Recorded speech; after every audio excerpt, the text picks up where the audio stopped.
சட்டப்பேரவையில் மயிலாப்பூர் தொகுதி திமுக எம்எல்ஏ வேலு பேசும்போது தனது தொகுதியில் 3 கிலோமீட்டர் தூரம் செல்லும் பக்கிங்ஹாம் கால்வாயை தூர்வாரி தருமாறு கோரிக்கை வைத்தார். இதற்கு பதிலளித்த நீர்வளத்துறை அமைச்சர் துரைமுருகன், முன்னதாகவே சொல்லியிருந்தால் செய்து கொடுத்திருப்பேன் என கூறினார். மேலும், நானோ முருகன், நீங்களோ வேலு என இருவரது பெயரையும் ஒற்றுமைப்படுத்தி பேசிய துரைமுருகன், நீங்கள் சொன்னால் செய்யாமல் இருந்து விடுவேனா என கலகலப்பாக பதிலளித்தார். இதனால் அவையில் சிரிப்பலை ஏற்பட்டது. சட்டப்பேரவையில் மானிய கோரிக்கை மீதான விவாதத்தில் பேசிய காங்கிரஸ் சட்டமன்ற உறுப்பினர் சந்திரசேகர், பொன்னேரி வாழ் மக்களுக்கு சீரான குடிநீர் வழங்க எடுக்கப்பட்டுள்ள நடவடிக்கை குறித்து கேட்டார். அதற்கு பதிலளித்த நகராட்சி நிர்வாகத்துறை அமைச்சர் KA நேரு, கடல் நீரை குடிநீராக்கும் திட்டம் மூலம் 100 MLD நீர் வழங்குவதற்கான பணிகள் மேற்கொள்ளப்பட்டு வருவதாகவும், பொன்னேரி பகுதி மக்களுக்கு 8 MLD நீர் இருந்தாலே போதுமானது என்பதால் விரைவில் அதற்கான அனைத்து நடவடிக்கைகளும் மேற்கொள்ளப்படும் எனவும் தெரிவித்தார்.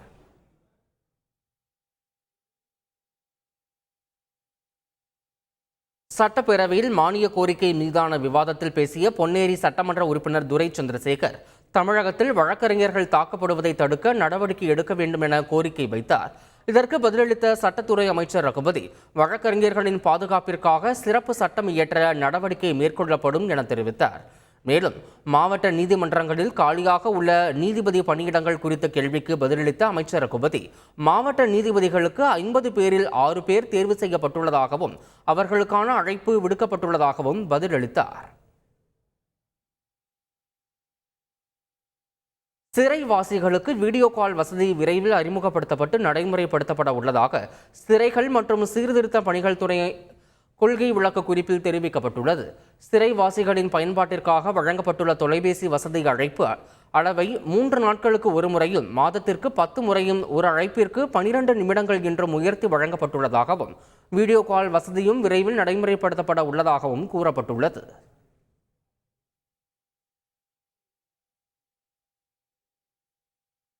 புதிய சட்ட சொற்களஞ்சியம் தயார் செய்யும் பணிகள் நடைபெற்று வருவதாக சட்டத்துறை கொள்கை விளக்க குறிப்பில் தெரிவிக்கப்பட்டுள்ளது.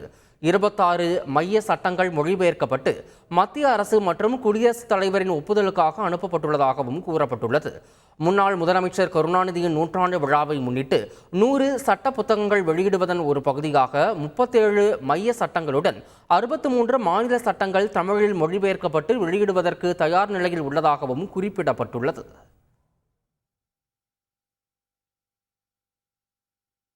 பேரிடர் காலங்களில் மீட்பு மற்றும் நிவாரண பணிகளை மேற்கொள்வதற்கு பல்வேறு திட்டங்களை அமைச்சர் KKSSR ராமச்சந்திரன் சட்டப்பேரவையில் அறிவித்துள்ளார்.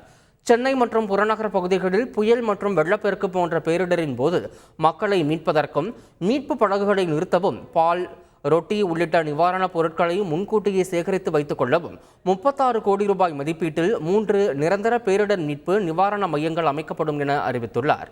மேலும் 105.36 கோடி ரூபாய் செலவில் படகுகள், மீட்பு வாகனங்கள் வாங்கப்படும் என்றும் அவர் அறிவித்தார். தமிழகத்தில் கலை அறிவியல் கல்லூரிகளில் மாணவர் சேர்க்கை அதிகரிக்கப்படும் என்று உயர்கல்வித்துறை அமைச்சர் பொன்முடி தெரிவித்தார். சட்டப்பேரவையில் உயர்கல்வித்துறை மீதான மானிய கோரிக்கை மீது விவாதம் நடைபெற்றது. அப்போது பதிலளித்து பேசிய அமைச்சர் பொன்முடி, கடந்த ஆண்டு மட்டும் அரசு பள்ளிகளில் படித்த 26,601 மாணவர்கள் பொறியியல் கல்லூரிகளில் சேர்ந்துள்ளனர் என தெரிவித்தார். புதுமை பெண் திட்டத்தின் மூலம் கடந்த 3 ஆண்டுகளில் மொத்தம் 2,73,000 மாணவிகள் பயன்பெற்றுள்ளனர் என்றும் அவர் தெரிவித்தார். அரசு கலை அறிவியல் கல்லூரிகளில் மாணவர் சேர்க்கை 20% அதிகரிக்கப்படும் என்றும், தனியார் கல்லூரியில் 10% அதிகரிக்கப்படும் என்றும், அரசு உதவி பெறும் கல்லூரிகளில் 15% அதிகரிக்கப்படும் என்றும் அவர் தெரிவித்தார். தமிழ்நாடு அரசின் சமூக பாதுகாப்பு திட்டங்கள் மூலம் சுமார் 34,90,000 பேர் பயன்பெற்று வருகின்றனர் என்று வருவாய் மற்றும் பேரிடர் மேலாண்மை துறை தெரிவித்துள்ளது. இதுகுறித்து அந்த துறை வெளியிட்டுள்ள கொள்கை விளக்க குறிப்பில், கடந்த ஓராண்டில் 89.66 லட்சம் சான்றிதழ்கள் மின்னணு முறையில் வழங்கப்பட்டுள்ளன என்று தெரிவிக்கப்பட்டுள்ளது. கடந்த நிதியாண்டில் முதலமைச்சரின் உழவர் பாதுகாப்பு திட்டத்தின் கீழ் 1,38,000 பயனாளிகளுக்கு 184 கோடி ரூபாய் நிதியுதவி வழங்கப்பட்டுள்ளது என்றும் அதில் தெரிவிக்கப்பட்டுள்ளது. தமிழ்நாடு அரசின் சமூக பாதுகாப்பு திட்டங்கள் மூலம் 34,90,000 பேர் பயனடைந்து வருகின்றனர் என்றும் தெரிவிக்கப்பட்டுள்ளது. வானிலையை மிகச்சரியாக கணித்து உரிய முன்னெச்சரிக்கையை முன்னரே வழங்கும் வகையில் 2C பேண்ட் டோப்ளர் ரேடார்களை 56 கோடி ரூபாய் செலவில் கொள்முதல் செய்யும் பணி நடைபெற்று வருகிறது என்றும் அந்த கொள்கை விளக்க குறிப்பில் தெரிவிக்கப்பட்டுள்ளது. தமிழகத்தில் பெண்களின் பாதுகாப்புக்காக அதிகபட்ச நடவடிக்கைகள் எடுக்கப்படுவதாக சென்னை உயர்நீதிமன்றத்தில் தமிழக அரசு விளக்கம் அளித்துள்ளது. இது தொடர்பாக பெண் வழக்கறிஞர்கள் கனிமொழி மதி, காந்திமதி, ரமாமணி, வாசுகி உள்ளிட்டோர் பொதுநல வழக்கு தொடர்ந்திருந்தனர்.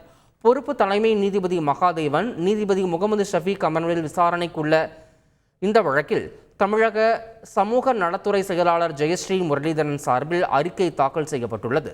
அதில் தமிழகம் முழுவதும் சமூக நலத்துறையால் சுமார் 2028 பெண்கள் தங்கும் விடுதி அமைக்கப்பட்டு 1,07,594 பெண்களுக்கு பாதுகாப்பான இருப்பிடம் வழங்கப்பட்டுள்ளதாக குறிப்பிடப்பட்டுள்ளது. கோவை, திருச்சி, மதுரை உள்ளிட்ட மாவட்டங்களில் வேலைக்கு செல்லும் பெண்களுக்காக அமைக்கப்பட்ட 11 விடுதிகளில் 500க்கும் மேற்பட்டோர் தங்கியுள்ளதாகவும் தெரிவிக்கப்பட்டுள்ளது. நிர்மயா நிதி மூலம் பொது இடங்களில் பெண்களுக்கு பாதுகாப்பு, பெண்கள் உதவிக்கு இலவச தொலைபேசி மையம் உள்ளிட்ட பாதுகாப்பு வசதிகள் செய்து தரப்பட்டுள்ளன என்றும், பெண்களுக்கு என இலவச பேருந்து வசதி, புறநகர் ரயில், மெட்ரோ ரயில்களில் பெண்களுக்கு தனி பெட்டிகள் ஒதுக்கப்பட்டுள்ளதாகவும் விளக்கம் அளிக்கப்பட்டுள்ளது. சட்டப்பேரவையில் தமிழ் வளர்ச்சித்துறையின் கீழ் புதிய அறிவிப்புகளை செய்தித்துறை அமைச்சர் சுவாமிநாதன் வெளியிட்டார். அப்போது பேசிய அவர், தமிழுக்கு செம்மொழி தகுதி பெற்றுத்தந்த முன்னாள் முதலமைச்சர் கருணாநிதியின் பெருமையை போற்றிடும் வகையில் 2025ஆம் ஆண்டு முதல் அவர் பிறந்த நாளான ஜூன் 3ஆம் தேதி தமிழ்நாடு அரசின் சார்பில் ஆண்டுதோறும் செம்மொழி நாள் விழாவாக கொண்டாடப்படும் என்று அறிவித்தார். மேலும் அனைத்து மாவட்டங்களிலும் 11 மற்றும் 12ஆம் வகுப்பு பயிலும் பள்ளி மாணவர்களுக்கும் கல்லூரி மாணவர்களுக்கும் கட்டுரை, பேச்சு போட்டிகள் நடத்தப்பட்டு பரிசுகள் வழங்கப்படும் என்றும், தமிழுக்கு தொண்டாற்றும் ஒருவருக்கு கருணாநிதி பெயரில் விருது வழங்கி கௌரவிக்கப்படும் என்றும் அறிவித்தார். தமிழ் செம்மொழிக்கு தகுதி பெற்று தந்த முத்தமிழ் கலைஞர் அவர்களின் பெருமையை போற்றிடும் வகையில் அவர் பிறந்த நாளான ஜூன் திங்கள் 3ஆம் நாள் தமிழ்நாடு அரசின் சார்பில் ஆண்டுதோறும் செம்மொழி நாள் விழாவாக கொண்டாடப்படும். மேலும் செம்மொழியின் சிறப்பையும் முத்தமிழ் ஐயா கலைஞர் அவர்களின் தமிழ் தொண்டனையும் பெருமையும் மாணவரிடத்தில் உணர்த்திடும் வகையில் ஆண்டுதோறும் அனைத்து மாவட்டங்களில் 11 மற்றும் 12ஆம் வகுப்பு பயிலும் பள்ளி மாணவர்களுக்கு பள்ளி கல்வித்துறையின் வாயிலாகவும், கல்லூரி மாணவர்களுக்கு கல்லூரி கல்வி இயக்கம் வாயிலாகவும் கட்டுரை, பேச்சு போட்டி நடத்தப்படும். செய்திகளை உடனுக்குடன் தெரிந்து கொள்ள உடனே சப்ஸ்கிரைப் பண்ணுங்க.